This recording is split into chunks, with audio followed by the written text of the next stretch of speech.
Strategic workforce planning is a driver-based system that helps you ensure that you have a workforce with the right skills at the right time to support your organization's strategic objectives. With strategic workforce planning, you can proactively forecast future workforce trends and identify gaps in your workforce against your strategic goals. Let's define what drives our supply calculations. Start by selecting an attrition driver. If age-based retirement is enabled, you can choose from two provided drivers: attrition by job or attrition by age. For age-based retirement, enter the expected or mandatory retirement age for your entity by year. Then, based on historical trends, enter the expected attrition percentage per age band. These values should be entered as negative numbers. Based on historical trends, attrition rates by job should also be entered as a negative number.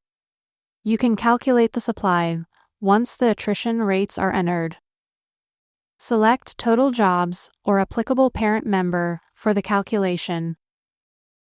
Let's review the supply FTE. Here you can see the attrition factored in. For example, in FY25, if there are 5 analysts with an expected turnover rate of 4%, the resulting supply FTE will be 4.8. This value becomes the starting FTE for FY26.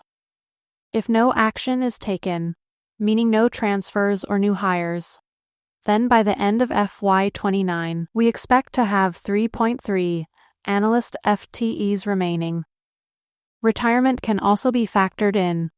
For instance, retirement impacts can be seen in roles such as director. Review the supply compensation next, which is calculated based on the average compensation rates that were loaded and the total supply FTE.